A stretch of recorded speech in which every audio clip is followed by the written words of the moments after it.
They think that the answer is fewer guns. And that is what is creating a lot of discomfort among our fellow Americans who cherish their guns and cherish their Second Amendment rights and have actually committed no crimes. They cherish their children, Mr. Gates? You know what? Their children aren't the ones at risk as a consequence of law-abiding gun owners. All children in America are at risk. That's what you get wrong. It's not law-abiding gun owners, David. Were those children in Uvalde at risk? Well, that's just a taste. As you see there in this House Judiciary Committee, they met again on Thursday to talk about this package of bills that Democrats are putting together to finally maybe do some things, incremental things to change the way we go about access to guns in this country. So Matt Gaetz there was talking about how much they cherish and how much people need to understand that we cherish our guns. Cicilline had to point out that there were these human beings, they're small, and we call them children, that we should probably cherish a little bit more than our guns. I think it's been on full display exactly where Republicans have been standing on this issue, and this hearing did much more of that. So as those fireworks went off, as I said, before we get to details of that proposal that Democrats have, let's get one more instance of these fireworks, because Representative Veronica Escobar, Democrat, she was calling out Republicans, and it seems this has been the tone. Everyone's upset now, but for different reasons. Escobar was definitely upset about the way our culture goes with guns. Let's watch. To the American people, there is an extremism that has gripped the Republican Party. They're addicted to it. They're slaves to it.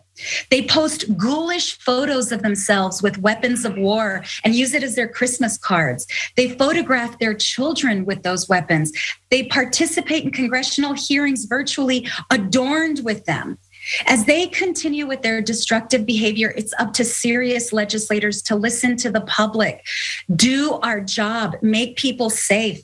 I'd love for Republicans to join us, but when they do not, the American public must take heed of which party protects them, protects law enforcement, and protects their children, and which party chooses its ghoulish obsession over all else. Very good. Representative Escobar with ghoulish being used in the right terms and pointing out exactly what these guys do. There's not much of a denial you can have for the depiction of what these politicians do. Maybe they can be mad that the terms being added to what they've been up to. Maybe they're mad about that, which we're of course gonna get to. But first, what's in this bill? So this Democrat-led panel is expected to advance this legislation. They call it the Protect Our Kids Act, with action from the full House coming as soon as next week. The legislation under consideration by the House panel is a package of 8 bills that, among other plans, would raise the minimum purchasing age for semi-automatic rifles from 18 to 21 years old, bar large capacity magazines, incentivize safe firearm storage, and establish requirements regulating storage of guns on residential premises, and build on the Bureau of Alcohol, Tobacco, and Firearms' regulatory ban on bump stocks, which allows semi-automatic rifles to fire more rapidly. Now, Republicans, as I point out, weren't happy about these characterizations and the way that people were talking about them throughout this committee hearing. So here's a little bit more from one of them. Quote, there's a willingness to just ram through this package, and the answer is, we don't have any patience for it, for you if you're objecting. The voices are raised, the accusations are made. Republicans are complicit. That's what Republican Representative Dan Bishop of North Carolina said about this. I can tell you this, and let me be clear, this is the part I want you guys to listen to. You are not going to bully your way into stripping Americans of fundamental rights. So according to Dan Bishop of North Carolina, looking for ways to stop us from killing indiscriminately anyone in shopping malls, supermarkets, and children in their schools is bullying them. The bullies are the people standing up for these victims, these children that were murdered. They're the bullies. I want you guys to understand the way that they're trying to characterize the people that are on these different sides of this issue. The bullies, not the guys with guns running around saying we need more of them to shoot more children. These other guys are the bullies.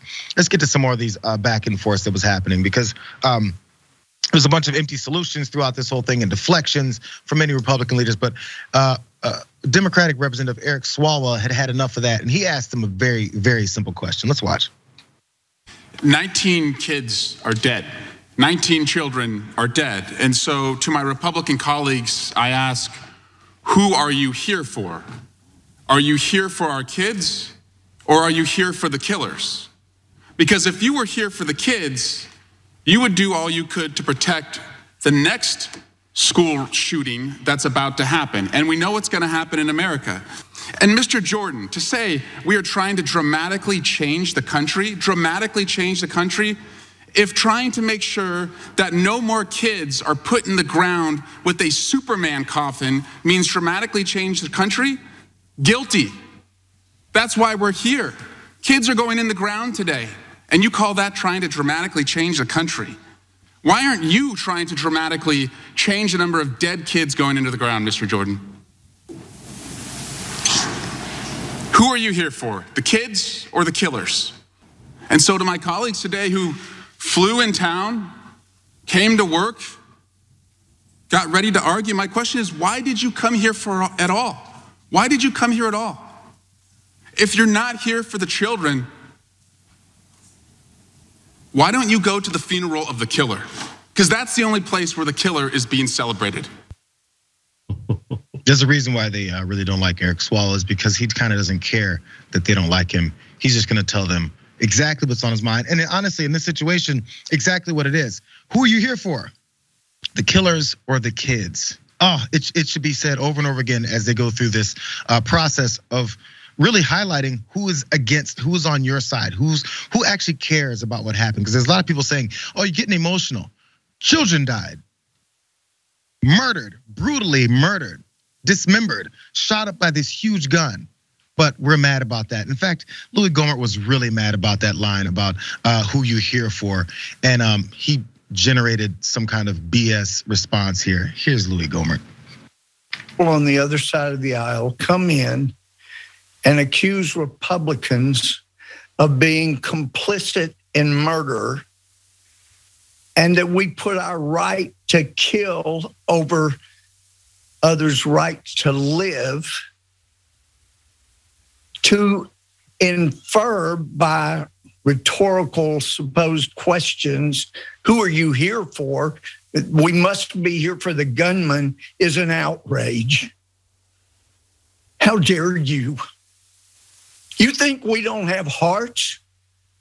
It's just that when we look at the things that you're doing and you're trying to do to America, we care deeply. How dare you? How dare you? You arrogant people attributing murder to those of us that want to do things to stop it? Because we've seen what your ideas do. They create more murder. Ricky, yeah. How dare you? How dare you say we're heartless? You know we care. That's why we want to give children more guns. He should have borrowed the drops that Vince Vaughn put in Bradley Cooper's water glass when they were sitting at the table, because that would have helped in Wedding Crashers. That would have helped him at least squeeze out one fake tear. How many of those books do you think Louis Gohmert has actually picked up? I'd go with like 2.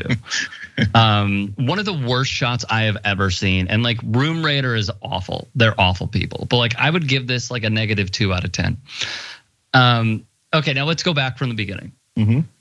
And if you can, throw up Matt Gaetz for me, guys. There's a lot here. I feel you. There's a lot here. Do you blame this man for voting against something that is the Protect Children Act? Knowing his history, knowing his alleged Venmo transactions? No, not surprising. The representative from Texas, the Democrat, I'm blanking on her name already, and I apologize. Oh, Veronica Escobar? She makes phenomenal points, because if we do remember, the point about guns being displayed for Christmas cards, Thomas Massey did that like 3 months ago. And it wasn't even a Christmas card, but it felt like a Christmas card that like an Americanized Taliban would have, where it's like, you know what we're gonna do? We're gonna take up arms to protect this tree. It's like, what is happening here? Also one of the dumber members of Congress, but he's just a little more well-spoken. None of this is surprising to me. One of the things that I did find very interesting in this bill was the buyback plan, because we've seen how that has worked in other countries. The problem is they still view this as like a tyrannical government, and their messaging with their base keeps getting across. And Eric Swalwell, although I really do like him, I gotta be honest. Although I do like him, a very raw speaker, but he gets his point across quite well, because to see their defense to what he is saying is just an eye opener. And I wish more on the other side would see it as such, because we'll go over the reasons that they're giving, which are total BS, later in the show. However, the reasons that they do give are wrong. Nobody needs an AR-15, an Armalite rifle. No one needs something that shoots and kills that quickly. And also, if they're going over the laws of how this doesn't help, the shooter bought it on his 18th birthday as a present to himself. What would 3 more years do? I would say the law could have helped. Could it have radicalized him further? Maybe. But I would also take the 3 more years of those kids living and taking that chance. Laws do work. They just keep putting in this wish-washy BS, and they're in this weird kerfuffle of like, well, we need to protect everyone, but like all lives matter and babies matter, but also it doesn't matter.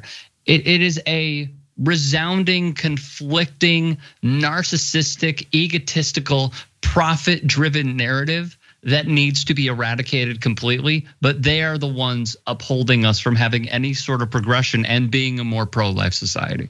Absolutely, but the thing is, it's about winning elections. It's about convincing enough people that they're the good guys. It's this whole evil and good guy thing. Oh, they're the good guys with the gun? Is that what you're saying? Oh, yeah, there's so many of those two guys too, and good guys. By the way, you know what law-abiding gun ownership was? This kid who bought the gun legally. Correct. Birthday. Correct. Also, the Tulsa hospital shooter who bought 2 guns 2 days before he did it as well, legally. Again, they keep saying law-abiding gun owners. These guys were law-abiding gun owners. That's correct. They were, and then before they became criminals and murderers. It kind of happens in a blink of an eye, even faster when you have an AR-15.